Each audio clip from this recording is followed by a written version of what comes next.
Good evening friends, welcome you all. आज बात करेंगे पीटी-आईएनआर टेस्ट की। ये कहने का तो ऐसे दो नाम है लेकिन एक ही जांच है, प्रोथ्रोम्बिन टेस्ट इसको बोलते हैं। उससे एक आईएनआर की वैल्यू भी मिल जाती है। तो पीटी-आईएनआर टेस्ट कई बार ऐसा लिखा मिल सकता है, कई बार पीटी टेस्ट लिखा मिल सकता है, कई बार आईएनआर टेस्ट सिर्फ इतना भी लिखा मिल सकता है।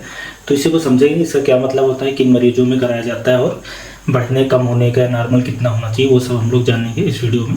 तो पीटी का मतलब होता है प्रोथ्रोम्बिन टेस्ट, एक तरीके की पीटी का मतलब ये जांच हो गई। और आईएनआर का मतलब होता है इंटरनेशनल नॉर्मलाइज्ड रेशियो।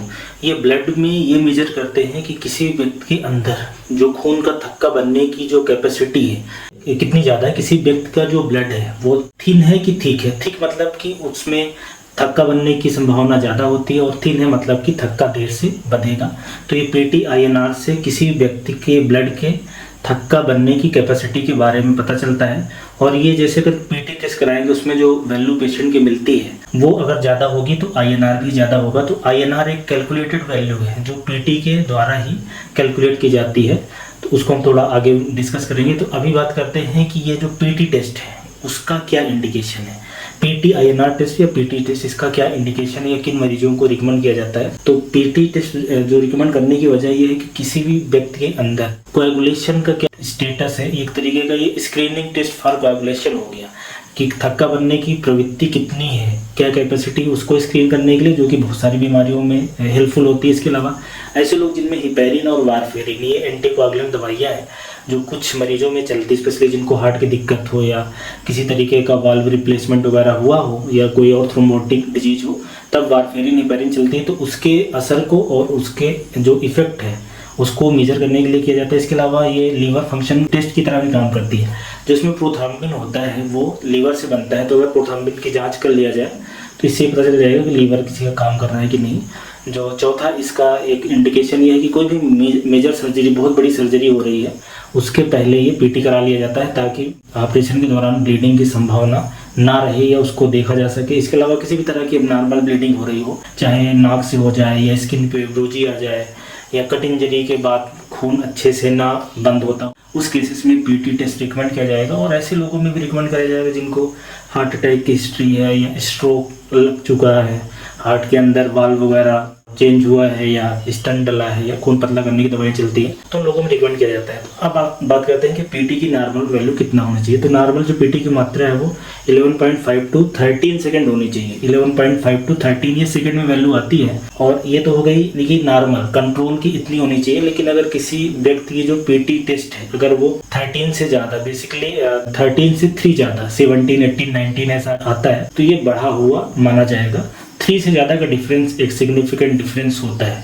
तो पीटी बढ़ा हुआ है, इसका मतलब है कि ब्लड में थक्का बनने की जो प्रवृत्ति है वो कम है, कैपेसिटी कम है। और आईएनआर की बात करें तो आईएनआर क्या होता है, इसमें जो एक तरीके का ये रेशियो है patient PT upon control PT, जो कि जो मैन्युफैक्चर करती है कंपनी, रिएजेंट बनाती है, वो देती है। साथ में उसके पावर में ISI दिया रहता है, इंटरनेशनल सेंसिटिविटी इंडेक्स। तो आईएनआर की नॉर्मल बात करें कि लगभग ये कितना होना चाहिए, तो 0.8 से लेके 1 तक होना चाहिए। और ये जो आईएनआर होता है, ये आईएनआर इसलिए आसान रहता है कि आईएनआर को मॉनिटर करना अच्छा रहता है।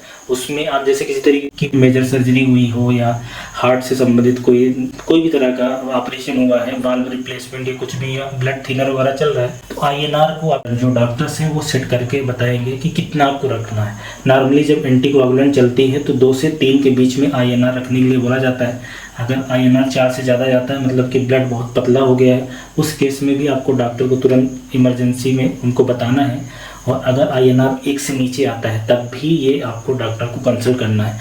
तो आईएनआर नॉर्मली 1.5 से 3 के बीच में रखने की अलग अलग बीमारियों में अलग अलग टारगेट सेट करके दिया जाता है। मोटा मोटा आप ये समझें कि आईएनआर अगर आपका बढ़ा हुआ है तो ब्लीडिंग का रिस्क है। अभी ब्लीडिंग कहीं भी हो सकती है, जैसे कि ब्रेन के अंदर हो सकती है, पेट के अंदर ब्लीडिंग हो सकती है, नाक से हो सकती है, स्टूल के रास्ते में ब्लीडिंग हो सकती है। तो आईएनआर बढ़ रहा है मतलब कि ब्लीडिंग का रिस्क बढ़ रहा है। और आईएनआर अगर कम हो रहा है तो इसका मतलब है कि शरीर के अंदर जो ब्लड वेसल्स है उसमें खून का थक्का बढ़ने की संभावना बढ़ गई है। तो ये थक्का बनना भी एक खतरनाक बात है। तो INR का बढ़ना कम होना दोनों खतरनाक है, और सेम PT के लिए भी है। अब अगर इसमें जो थोड़ी टेस्टिंग की बेसिक बात करें तो ये ब्लड से जांच होती है जो कि लैब में होगी। इसमें जो सैंपल है वो देना थोड़ा एक स्पेशल चीज रहती है, क्योंकि इसमें जो एंटीकोआगुलेंट यूज होता है वो फिक्स प्रोपोर्शन में होना चाहिए। 1.8 ml इसमें सैंपल होता है और 0.2 ml सोडियम साइट्रेट होते हैं। ये इस चीज का जरूर हमें ध्यान रखना है, और ये जांच लगभग आपको 400 के आसपास में हो जाएगी। तो PT आप ऐसा समझें कि एक ऐसी जांच है जो शरीर के अंदर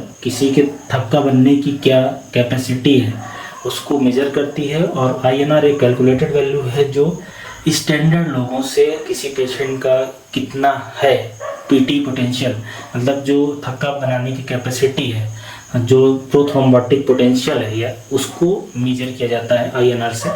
तो ये एक जांच है, बहुत इंपॉर्टेंट जांच है। अब आप इसके बारे में समझ गए होंगे कि ये क्या होती है और इसका क्या यूज होता है। इससे संबंधित लगभग सारी बातें मैंने बता दी हैं। Thank you so much.